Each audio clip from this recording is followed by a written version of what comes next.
ഇസ്രയേലും പലസ്തീനുമായി അല്ലെങ്കിൽ ഇസ്രയേലും ഹമാസുമായി ഏതാണ്ട് 2 വർഷത്തോളം നീണ്ടു നിൽക്കുന്ന അങ്ങനെ തന്നെ പറയണം യുദ്ധം അത് ഏതാണ്ട് സമാധാന അന്തരീക്ഷത്തിലേക്ക് കടക്കുന്നു എന്ന് തൽക്കാലം നമുക്ക് പറഞ്ഞ് ആശ്വസിക്കാം. അത്തരത്തിലുള്ള വാർത്തകളാണ് ഇപ്പോൾ വരുന്നത്. കാരണം അമേരിക്കൻ പ്രസിഡന്റ് ഡൊണാൾഡ് ട്രംപ് മുൻകൈയെടുത്ത് പ്രഖ്യാപിച്ച 20 ദിന സമാധാന ഉടമ്പടി അല്ലെങ്കിൽ വ്യവസ്ഥകൾ അത് അംഗീകരിച്ചുകൊണ്ട് ഹമാസ് ഇപ്പോൾ പ്രഖ്യാപനം നടത്തിയിരിക്കുകയാണ്. അതിൻ്റെ ആദ്യ പടി എന്ന നിലയിൽ ഞങ്ങളുടെ പിടിയിലുള്ള ബന്ദികളെ മോചിപ്പിക്കാം എന്നവർ പ്രഖ്യാപനം നടത്തിക്കഴിഞ്ഞു. അപ്പോൾ ഇതിന് പ്രതികരണം എന്ന നിലയിൽ ഇസ്രയേലും സമാനമായ നിലപാടെടുക്കുന്നു. ഇസ്രയേലും പറയുന്നു ഞങ്ങളും ഞങ്ങളുടെ പിടിയിലുള്ള ബന്ദികളെ മോചിപ്പിക്കാം.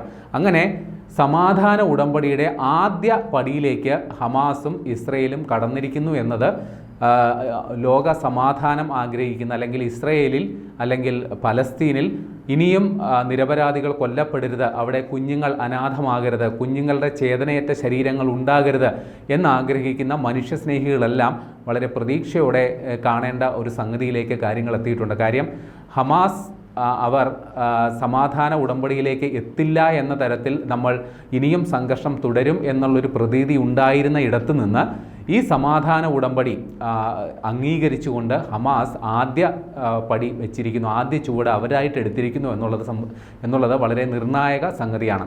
ഇപ്പോൾ വലിയ രീതിയിലുള്ളൊരു അന്താരാഷ്ട്ര സമ്മർദ്ദം ഇസ്രയേലിന് ഇക്കാര്യത്തിലുണ്ട് എന്നുള്ളത് വ്യക്തമാണ്. കാര്യം ഈ സംഘർഷത്തിൽ നിരവധിയായ ആളുകൾ നിരപരാധികൾ കൊല്ലപ്പെടുന്ന ഒരു സാഹചര്യത്തിൽ അന്താരാഷ്ട്ര സമൂഹം ഒറ്റക്കെട്ടായി പലസ്തീനു പിന്നിൽ അണിനിരക്കുന്നു. പ്രത്യേകിച്ച് ഫ്രാൻസ്, ജർമ്മനി, UK അടക്കമുള്ള വൻശക്തി രാജ്യങ്ങൾ പലസ്തീനെ ഐക്യരാഷ്ട്രസഭയിൽ അംഗീകരിക്കുന്ന നിലപാടെടുക്കുന്നു. പലസ്തീനെ ഒരു പരമാധികാര രാഷ്ട്രമായി അംഗീകരിക്കുന്ന നിലപാടെടുക്കുന്നു. അതേസമയം ഐക്യരാഷ്ട്രസഭയിൽ പ്രസംഗിക്കാൻ പോകുന്ന ബെഞ്ചമിൻ നെതന്യാഹുവിനെ കൂക്കിവിളിയും ബോയ്ക്കോട്ടും ഇറങ്ങിപ്പോലും നേരിടേണ്ടി വരുന്നു. അങ്ങനെ ഏതാണ്ട് ഒറ്റപ്പെട്ട അവസ്ഥയിലാണ് ഇപ്പോൾ ഇസ്രയേൽ. ഈ ഇസ്രയേലിനെ പിന്തുണയ്ക്കുന്നത് വഴി അമേരിക്കയും വിമർശിക്കപ്പെടുന്നു. അപ്പോൾ ഈ ഒരു സാഹചര്യത്തിൽ ഇസ്രയേൽ നിർബന്ധിതമാകുന്ന ഒരു സാഹചര്യമുണ്ട്. ഈ സമാധാന ഉടമ്പടിയുമായി സഹകരിക്കാൻ നിർബന്ധിതമാകുന്ന ഒരു സാഹചര്യം കൂടിയുണ്ട്. അതുകൊണ്ട് തന്നെ ഹമാസ് അനുകൂലമായി പ്രതികരിച്ചപ്പോൾ ഇസ്രയേലിൻ്റെ പക്ഷത്തു നിന്നും സമാനമായ പ്രതികരണം തന്നെ ഉണ്ടായി എന്നുള്ളത് ആശ്വാസകരമാണ്. പക്ഷേ ഇപ്പോൾ വരുന്ന റിപ്പോർട്ടുകൾ പ്രകാരം ഇപ്പോഴും ഗസയിൽ പലയിടത്തും വ്യോമാക്രമണം തുടരുന്നുണ്ട്, ബോംബ് സ്ഫോടനം നടക്കുന്നുണ്ട്.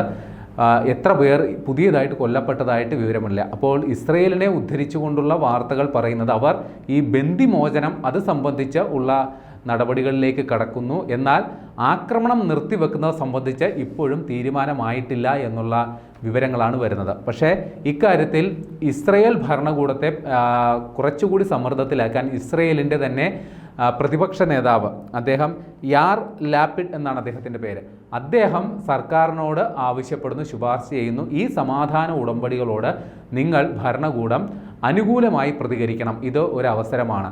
ഇതേ നിലപാട് തന്നെയാണ് ഈ ഇസ്രയേലിനെ സമ്മർദ്ദത്തിലാക്കാൻ മുൻകൈയെടുത്ത ഫ്രഞ്ച് പ്രസിഡന്റ് ഇമ്മാനുവൽ മാക്രോൺ, അദ്ദേഹവും പറയുന്നു ഈ സമാധാന ചർച്ചകൾക്ക് അല്ലെങ്കിൽ അത്തരത്തിൽ അവിടെ ഒരു സമാധാന അന്തരീക്ഷം ഉണ്ടായ ഏറ്റവും അനുകൂലമായ സാഹചര്യമാണ് ഇത്, ബുദ്ധിപൂർവ്വം നിങ്ങൾ വിനിയോഗിക്കണം എന്നുള്ളതാണ് ഇപ്പോൾ പറയുന്നത്.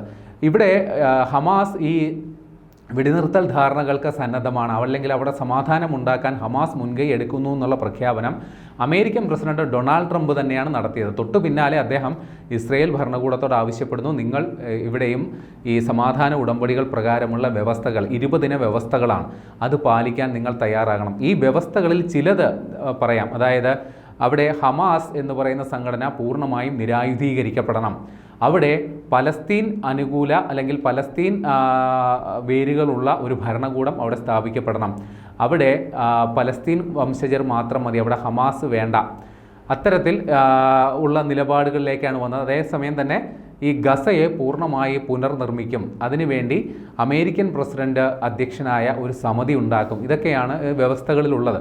അപ്പോൾ ഇതെല്ലാം ഇസ്രയേലും അമേരിക്കയും മാത്രം ചർച്ച ചെയ്ത് തീരുമാനമെടുത്തതാണ്. ഈ ചർച്ചയിൽ ഹമാസ് പങ്കാളിയല്ല. അതുകൊണ്ട് തന്നെ ഈ ഉടമ്പടികൾ പൂർണ്ണമായി അംഗീകരിക്കും എന്നൊരു നിലപാട് ഹമാസ് ആദ്യഘട്ടത്തിൽ എടുത്തിരുന്നില്ല. പക്ഷേ അവർ അതിൻ്റെ ഒരു പടി സമ്മതിച്ചിട്ടുണ്ട്. പക്ഷേ നിരായുധീകരണം എന്ന വ്യവസ്ഥ ഹമാസ് പാലിക്കാൻ സാധ്യതയില്ല. അതേപോലെ തന്നെ അവിടെ നിന്ന് ഈ ഗസയിൽ നിന്ന് പലസ്തീൻകാരെ ഒഴിപ്പിക്കാനായിട്ടുള്ള നടപടികളും അവർ അംഗീകരിക്കില്ല എന്നുള്ള നിലപാടാണ് വന്നേക്കുന്നത്. അതുകൊണ്ട് തന്നെ ഇത് പൂർണ്ണ തോതിലുള്ള ഒരു സമാധാനത്തിലേക്ക് കാര്യങ്ങൾ എത്തുമോ എന്നുള്ള കാര്യത്തിൽ നമുക്ക് ഈ ഘട്ടത്തിൽ ഉറപ്പ് പറയാൻ പറ്റില്ല. പക്ഷേ ഒരു വഴി ഇപ്പോൾ തുറന്നു കിട്ടിയിരിക്കുന്നു എന്നുള്ളത് നിസ്സംശയം പറയാം. 2023 ഒക്ടോബറിലാണ് ഇസ്രയേലും ഹമാസുമായിട്ടുള്ള തുറന്ന യുദ്ധത്തിലേക്ക് കാര്യങ്ങൾ പോയത്. കാര്യം ഹമാസ് ഇസ്രയേലിൽ കടന്നു കയറി ഏതാണ്ട് 1219 പേരുടെ ജീവൻ ഇല്ലാതാക്കിയ ഒരു സംഭവം, ഏതാണ്ട് 250ഓളം പേരെ തടവിലാക്കിയ സംഭവം. ഇതിൻ്റെ പ്രതികാരം എന്ന നിലയിലാണ് ഇസ്രയേൽ ഹമാസിനെ വേട്ടയാടുന്നതിൻ്റെ പേരിൽ ഗസയിൽ കടന്നു കയറി, വെസ്റ്റ് ബാങ്കിൽ കടന്നു കയറി ഇത്തരത്തിലുള്ള വലിയൊരു ആൾനാശം ഉണ്ടാക്കിയത്.